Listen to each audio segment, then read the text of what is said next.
भारत रत्न बाबा साहब डॉक्टर भीमराव अंबेडकर जी की जयंती पर भव्य शोभा यात्रा निकाली गई। खबर खटीमा जनपद उधम सिंह नगर उत्तराखंड से है। बाबा साहब डॉक्टर भीमराव अंबेडकर जी की जयंती पर भव्य शोभा यात्रा निकाली गई। आपको बता दें कि महाबोधिसत्व अंबेडकर मिशन, ज्ञानोदय बुद्ध विहार खटीमा एवं डॉक्टर भीमराव अंबेडकर पे बैक टू सोसाइटी उत्तराखंड दोनों के तत्वाधान में 14 अप्रैल 2025 को एक भव्य शोभा यात्रा निकाली गई। सर्वप्रथम ज्ञानोदय बुद्ध विहार में बाबा साहब की प्रतिमा पर माल्यार्पण कर दीप प्रज्वलन किया गया। तत्पश्चात ये शोभा यात्रा ज्ञानोदय बुद्ध विहार खटीमा के मुख्य चौराहे से होती हुई विकासखंड खटीमा में बाबा साहब और अन्य सभी मूर्तियों को माल्यार्पण कर श्रद्धा सुमन अर्पित किया गया तथा विकासखंड के सभागार में एक संगोष्ठी का आयोजन किया गया। वहीं बाबा साहब के जीवन में आए संघर्ष, उनकी शिक्षा और समाज के लिए किए समर्पण पर विभिन्न वक्ताओं ने अपने विचार रखे। संस्था के अध्यक्ष डॉक्टर संजय दिवाकर ने जनसभा को संबोधित करते हुए कहा कि बाबा साहब के दिए मूल मंत्र शिक्षित बने, संगठित रहे, संघर्ष करे से अपने बड़े से बड़े लक्ष्य को प्राप्त किया जा सकता है। उन्होंने ये भी कहा कि साहब ने दबे कुचले पिछड़े समाज, महिला उत्थान के लिए अपने तीन बच्चों की कुर्बानी दी, अंग्रेजों की चुनौती को स्वीकार कर विशाल व खूबसूरत संविधान का निर्माण किया, जिसके लिए हम सब उनके आजीवन ऋणी रहेंगे। कार्यक्रम का संचालन और संयोजन करते हुए डॉक्टर उत्तम कुमार जी ने सभी युवाओं, समाज से आए जानता जनार्दन का धन्यवाद किया और कहा कि हम सबको एकजुट रहना चाहिए और बाबा साहब के संविधान की रक्षा करना परम कर्तव्य होना चाहिए। कार्यक्रम में श्री रंजीत सिंह नामधारी प्रशासक, ब्लॉक प्रमुख क्षेत्र पंचायत ने आश्वासन देते हुए कहा कि वे सदैव वंचित समाज के लिए तैयार हैं और तन मन धन से विकास की अनवरत प्रक्रिया जारी रहेगी। कभी भी समाज को मेरी आवश्यकता होगी तो मैं वहां समाज के साथ खड़ा मिलूंगा। ब्लॉक परिसर में जलपान की पूरी व्यवस्था रंजीत सिंह नामधारी जी तथा श्री रोशन सिंह क्षेत्र पंचायत सदस्य पति द्वारा शारदा टॉकीज के सामने केले व पानी की व्यवस्था कर समस्त जन समुदाय की सेवा की गई, जो बहुत ही सराहनीय कार्य है। वही डॉक्टर संजय दिवाकर ने कार्यक्रम में शामिल सभी अतिथियों रंजीत सिंह नामधारी आदि का धन्यवाद दिया। मिशन के संस्थापक व संयोजक श्री SR गौतम जी ने सभी को बधाई दी।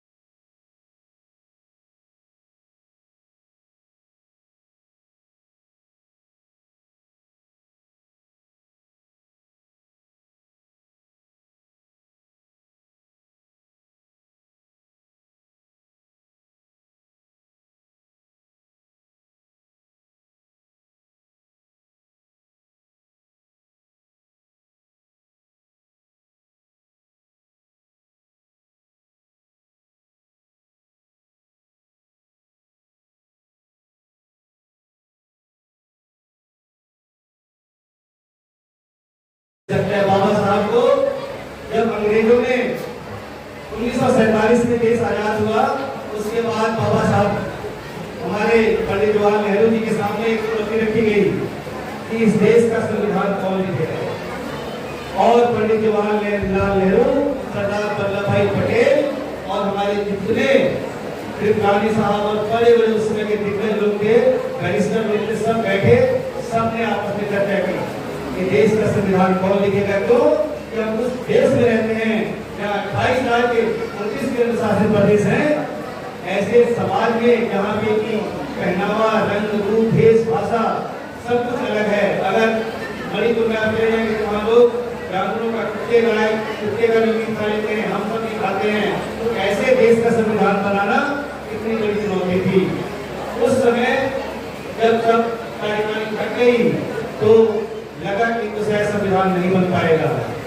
लेकिन उस समय एक अंग्रेज अधिकारी ने कहा, जब इन्होंने कहा कि साहब कैसे बनेगा, नेहरू जी ने कहा, तो उन्होंने ये कहा कि तुम्हें शायद पता ही नहीं है या शायद आप लोग उस शख्सियत को पहचान नहीं हो। आपके बीच में एक ही शख्सियत है, डॉक्टर BR अम्बेडकर। वही इस संविधान को बना सकता है। और तब जाकर बाबा साहब भीमराव अम्बेडकर को कैबिनेट कमेटी का अध्यक्ष बनाया गया। तो अध्यक्ष बनाने के बाद 7 लोगों की कमेटी बनी, जिसमें से 2 लोगों की मृत्यु हो गई और 2 लोगों ने रिजाइन करके कमेटी से बाहर हो गए। उन्होंने सोचा कि एक अनुसूचित जाति का व्यक्ति हमारे सिर पर बैठा है, क्योंकि हर जगह उनको अपनी बड़प्पन मान सम्मान दिखाई देता है, टैलेंट कभी उनको दिखाई नहीं देता। उस समय बाबा साहब ने अकेले करते हुए 18 घंटे काम करते हुए तो बस 11 माह 18 दिन में भारत का संविधान लिखकर 26 नवंबर 1949 को उस समय के तत्कालीन प्रधानमंत्री पंडित जवाहरलाल नेहरू के सामने रख दिया और कहा कि साहब ये है आपका संविधान। ऐसे थे हमारे बाबा साहब। साथियों, जो सत्तू नानक जो उनका रखवाला था, नौकर था, जो भी आप कहिए उनका सेवक था, बाबा साहब को जब वो देखता था तो बोर होता था कि बाबा साहब 18 घंटे पढ़ते थे। एक दिन की घटना मैं आपको बताता हूँ। नानक ने जो है, जो सत्तू का जो नौकर था, नानक सत्तू का नाम था, उन्होंने कहा कि बाबा साहब आप सो जाइए, बहुत रात हो गई है। उन्होंने कहा कि नहीं आप सो, मुझे कुछ काम करना है। और इस प्रकार से जो है वो जाके सो गया। और उसके बाद पूरी नींद पूरी करने के बाद जब रात के 4 बजे वो उठा तो उसने देखा कि बाबा साहब अभी भी अपनी कलम चला रहे हैं, अभी भी वो पढ़ रहे हैं, कुछ लिख रहे हैं। वो रोता हुआ आया कि बाबा साहब मैं दुखी हूँ कि आप अपने स्वास्थ्य को बिगाड़ लिए हैं, अपनी सेहत को बिगाड़ लिए हैं, कि पूरी रात आप क्यों लिखते हैं, क्यों करते हैं। बाबा साहब ने कहा कि नानक आप नहीं जानते हो, अगर मैं नहीं लगा तो मेरा समाज और उस समाज के लिए जो इंसान 18 घंटे अपने जीवन को समर्पित किया, पूरे समाज के लिए अपने 3 बच्चों की कुर्बानी दे दी, अपने बच्चों की परवाह नहीं की। क्या हम आप में से कोई ऐसा इंसान है जो अपने बच्चे को छोड़ के चला जाएगा? अगर हमारे बच्चे को खरोच आती है तो हमारी हार निकल जाती है। तो एक ऐसा इंसान महामानव जिसने अपने 3 बच्चों को मरते हुए देखता रहा, लेकिन उसने सिर्फ हमारी चिंता की, आने वाली पीढ़ियों की चिंता की। आज से कल्पना कीजिए 1950 से पहले इस मंच पे बोलने के लिए, दहाड़ने के लिए कोई नहीं पैदा हुआ था। 1950 से पहले जब से संविधान लागू हुआ उसके बाद से ही हम दहाड़ पा रहे हैं, हम बोल पा रहे हैं। और बाबा साहब ने कहा था कि शिक्षा वो सेहतनी का दूध है, जो पिएगा वो दहाड़ेगा। मैंने उसे ये कानून दिया है,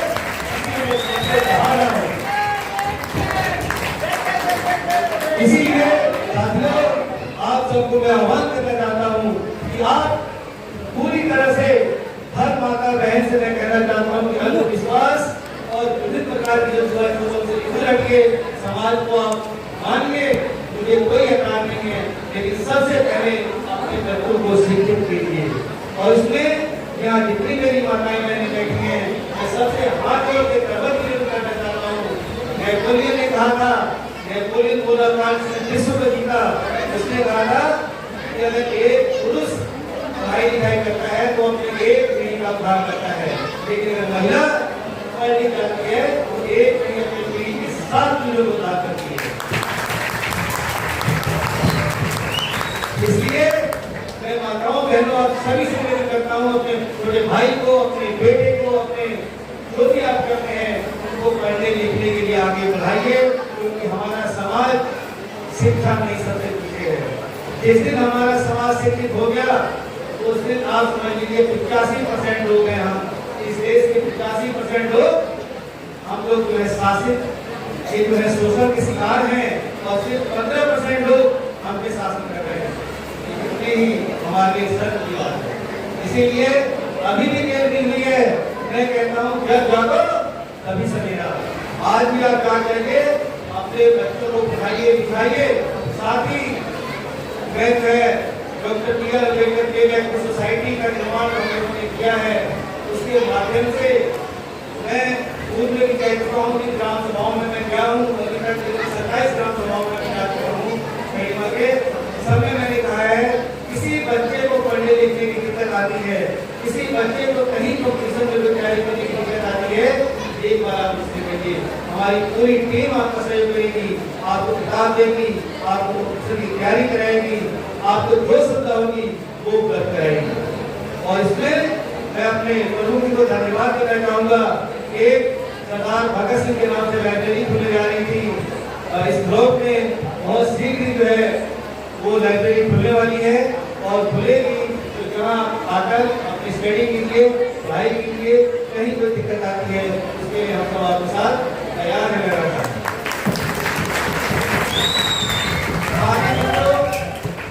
लोगों को विभिन्न प्रकार के कहने के लिए प्रश्न भी लगाते हैं कि संजय दिवाकर बीजेपी पार्टी के हो गए हैं, कांग्रेस के हो गए हैं, सपा के हो गए हैं, बसपा के हो गए। साथियों, मैं अपने समाज का आदमी हूँ।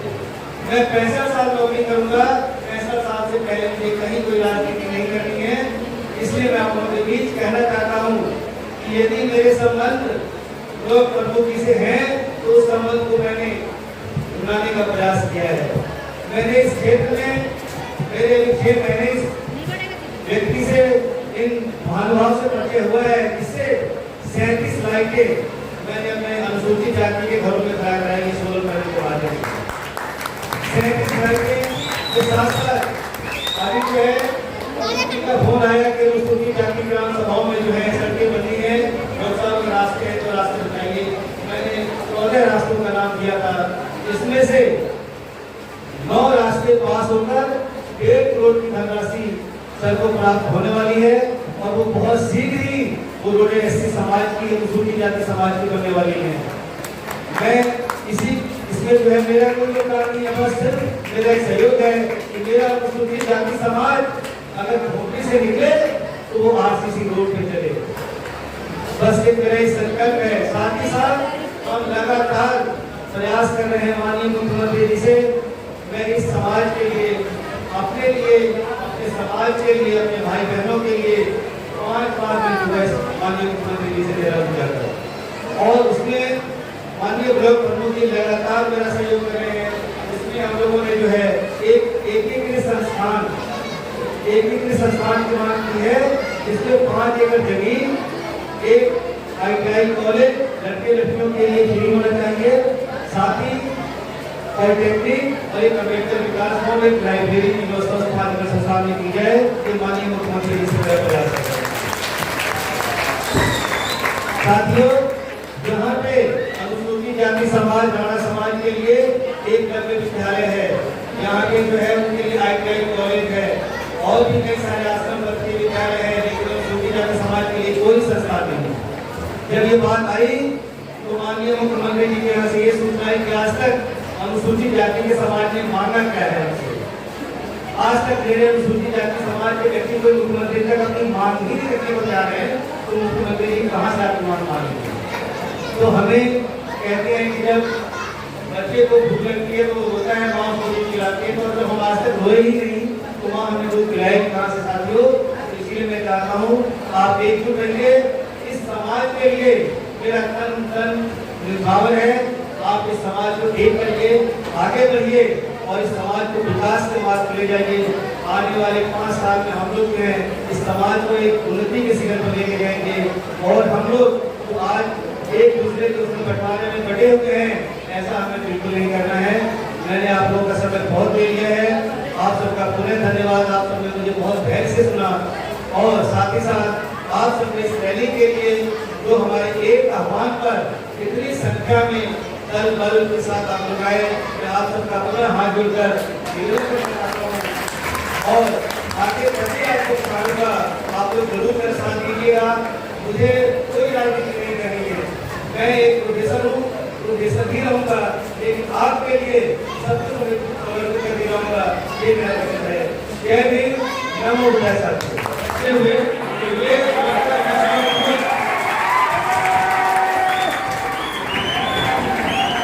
ये अवसर है ब्लॉक प्रमुख श्री रणदीप और जितना भी व्यवस्था होगा हम यहाँ करेंगे।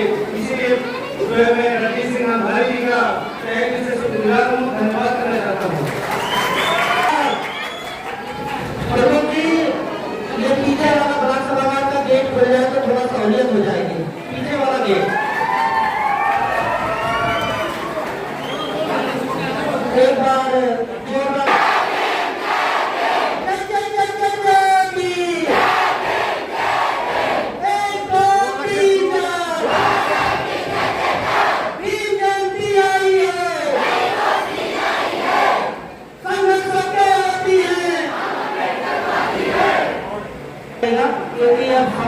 तरफ जा रहा है।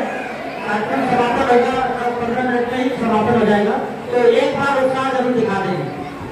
जय जय जय जय जय वीर, जय जय जय जय जय वीर, 1 2 3 4, 1 2 3 4। बहुत बहुत धन्यवाद। धन्यवाद। मंच का सफल संचालन कर रहे भाई डॉक्टर उत्तम जी। आज विकासखंड रीमा के ब्लॉक हवादार में डॉक्टर भीमराव अंबेडकर जी की 134वीं जन्म शताब्दी पर उपस्थित मंच पर आसीन, हमेशा समाज के लिए कुछ करने की सोच और समाज को ऊपर उठाने में हमेशा अपना तन मन धन से साथ देने वाले भाई डॉक्टर दिवाकर जी, भाई डॉक्टर उत्तम जी, जो समाज के लिए हमेशा काम करते हैं। मंच में आसीन राम जी, भौज जी, भाई हरिशंकर जी, बहन सोनी जी, बहन मनीषा जी, मेरे बगल में बैठे भाई वेश्वर प्रसाद जी, बहन मीना जी, भाई कपिल देव जी मोहम्मद कुड़िया से, भाई सुखदेव जी, भाई रामदेव प्रसाद जी, राकेश कुमार, भाई विजय कुमार जी, अशोक कुमार जी, राजेंद्र गौतम जी, भाई सीताराम जी और बीके जी, और सबके अगर मैं नाम लेता हूँ तो काफी समय लग जाएगा। आप सब लोगों को मातृ शक्ति है और गांव पंचायतों से आप सब लोग आए हैं, मोहम्मद कुड़िया से, नौसर से, नगला से, बड़ी इंजीनियर से, हल्दी से, नौसर से, चंदेली, बंडिया, भीम कॉलोनी, भक्तूरी, बग्गा चौगन, मझोला से, सैया, बबलिया, बेलाघाट, आप सब लोग इतनी गर्मी में यहाँ पे आए हैं। आप सब लोगों का आभार, अभिनंदन और स्वागत है। और आप सब लोगों को ऐसे महान पुरुष जो देश को आगे बढ़ाने में एक समानता, स्वतंत्रता और न्याय पर आधारित एक मजबूत लोकतंत्र का मार्ग दिखाने वाले डॉक्टर भीमराव अंबेडकर जी की इस जयंती की आप सबको ढेर सारी बधाई, शुभकामनाएं। हमेशा ऐसे ही हमारे समाज को आगे बढ़ाते रहेंगे और आप पूरा समाज एकत्रित होकर बाबा साहब की जीवनी को आगे बढ़ाएगा और उनके जीवन से हमेशा कोई ना कुछ सीख लेनी है और अपने इस समाज में क्या करना है।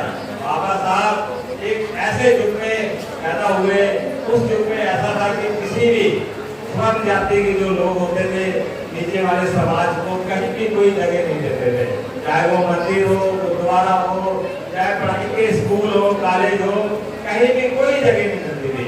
बाबा साहब ने एक ऐसा संघर्ष किया, उनका जीवन ऐसा संघर्षशील था कि हमेशा उन्होंने इस समाज को कैसे आगे बढ़ाया जाए हमेशा चिंतन करते रहे।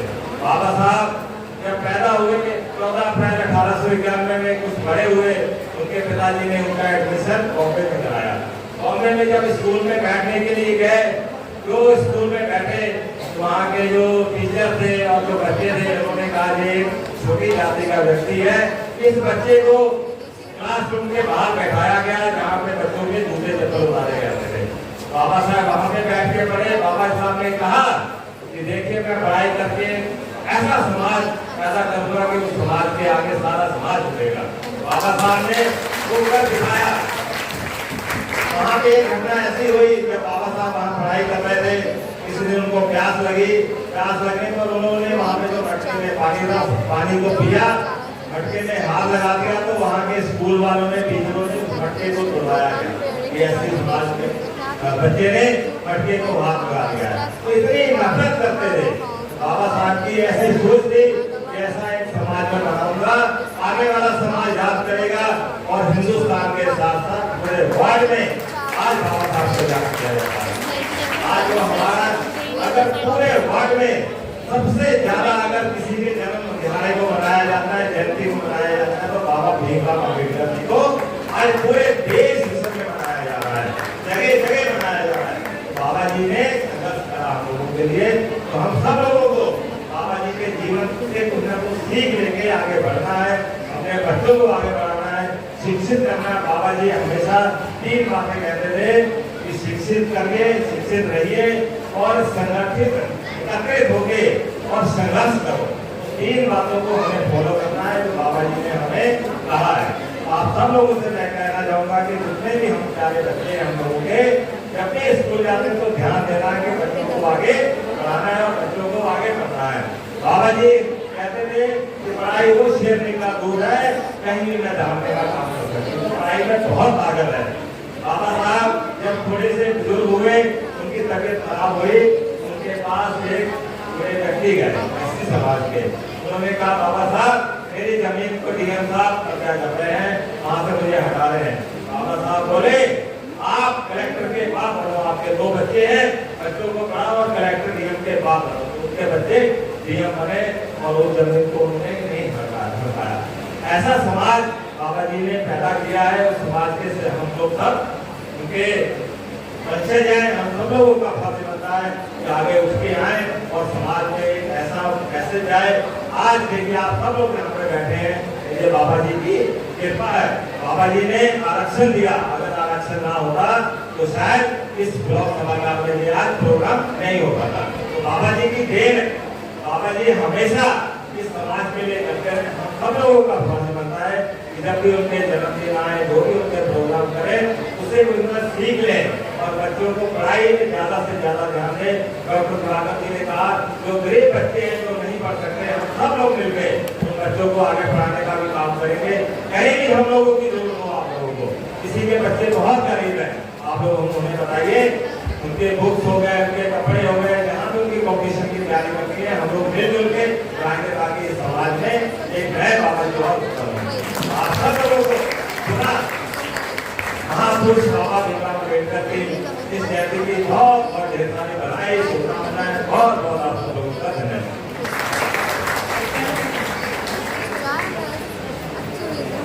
और आप सब जो है